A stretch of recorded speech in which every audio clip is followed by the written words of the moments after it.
you encountered that has been hurt? I've encountered a mouse in a printer twice. I have encountered scorpions. I reached in one time and got bit by a spider. I was working at a Harley dealership where we had computers in the service department. And one cold winter morning, the mechanic went to turn on the tech computer, and he said smoke came out of it, and it crackled, and it sizzled, and the screen died. I opened it up, and there was a snake coiled around the power fan. And it chopped it up, and it short-circuited on top of the motherboard and fried the computer. Well, we figured what happened was the shop is always open. You've got the doors open. The snake came in to get out of the cold. And what is a computer at night? It's a nice, warm nest. Got into the computer. My worst case scenario, I would never do this again, but I did it because I was stupid. I was asked to help with the cabling, and what we were going to do was we were going to cable a whole house for television and Ethernet and telephone. And we had a bare shell to work from.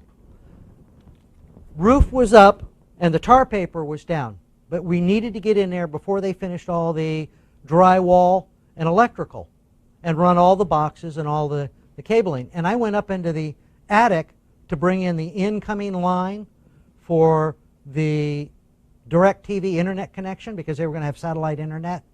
And I put my face in a wasp nest. Okay? Yeah, was not fun. Thank God it was the little ones. But how they got in, I mean, they must have built that nest in a matter of a week.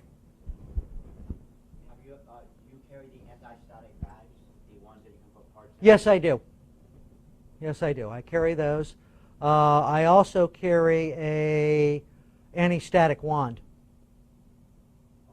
Okay. Reason I carry an anti-static wand, I was in a situation where we had a wall bank that was hot, and I knew I had a leaking electrical connection somewhere on the wall bank, because every time you touch the metal framework you could feel that tingle. And I used the anti-static wand to, basically what it does is it picks up electricity and it lights up, and the stronger the light, the stronger the electrical source, or static discharge. And basically when I finally figured out where I had that strongest light, I was able to say, okay guys, let's turn the power off and find out what's going on behind the wall in the electrical. Okay, so really what it does is it picks up static and or electrical discharge of any type. But it's a wand that I ordered off of Amazon.com a long time ago. How do you determine a fried board? Computer was brought to me, you press the power button blinks 3 or 4 times, and nothing happens. Nothing kicks on the monitor. You don't even get BIOS. Occasionally it would post. They would rather sell you a $30 power supply than what it costs to take and solder in and out a capacitor at the risk, insurance-wise and workman's comp-wise, of not getting electrocuted. Bottom line is it's cheaper to replace a power supply in today's market than to try and diagnose and replace that part. It's a cost factor, and it's a time factor. Your average cost of a repair to replace a power supply, for me, parts and labor, is anywhere between $50 and $80, based on wattage of the power supply. I mean, I can sell you a power supply today for $24.99 at 200 watts. Okay? My labor is $30. Okay? You, what? An hour or just a flat charge. Takes me about 15 minutes to do a power supply. Okay? This is one area, pardon my French, I do not like to burn a customer. I know my boss will say, why aren't you charging $40? That's our normal 1-hour charge. I said, doesn't take me 1 hour. It takes me a half an hour or less. I give them a half an hour rate.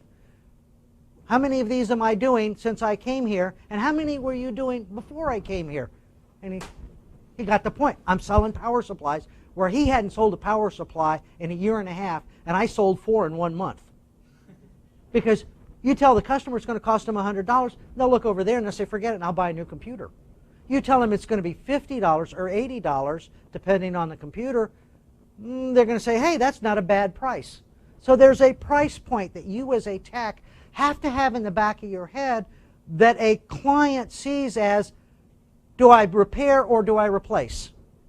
Now, I did this for 12 years in the auto industry, working as both a mechanic and as a service writer and service manager.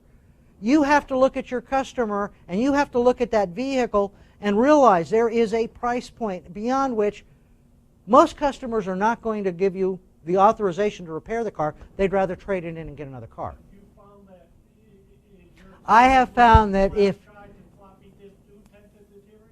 I have found that the old 5 1/4s do deteriorate much more quickly. Okay, simply because there's really nothing protecting this. Now, this has been kept in a cool, dry, low humidity environment all its life with moisture proofing. I'd be glad to pass it around. As far as I can tell, except for a fingerprint right there, which got to be my fingerprint, this disc is still in perfect shape. And the last time I used it about 2 years ago, it was still readable.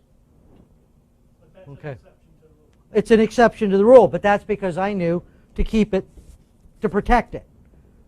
3 1/2s are inherently more protected because of the hard plastic case and the shutter.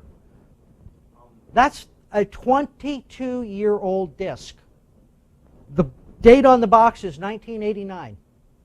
So I know it was made probably a little earlier than that. I'll pass it around. It still works. It's still in good shape. It's how you keep your discs. The worst enemy of these optical discs is scratching. These are indestructible, unless you do like I did one day, and I threw it on the seat that at the desk I was working under, and I got out of the seat and sat down and sat on it and split it in half, crushed it. But it was no big deal. You know, I could make another of that repair disc. I just don't see any issue with this.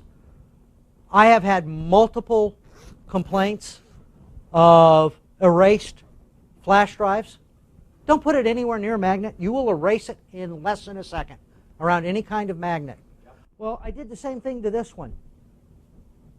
And to give you an example of technology, this is the original first SanDisk Cruiser. They were two 50 megabyte, 500 megabyte, 1 gigabyte.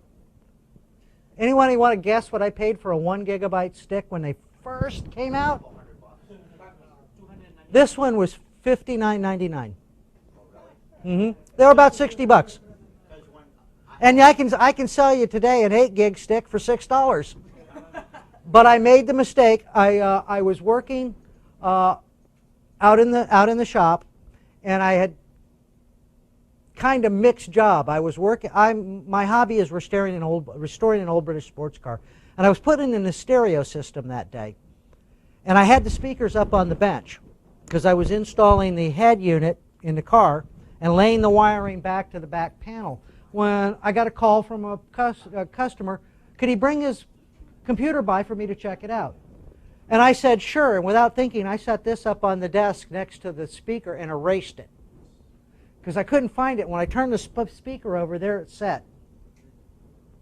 So those, I believe, are inherently more dangerous than an optical disc.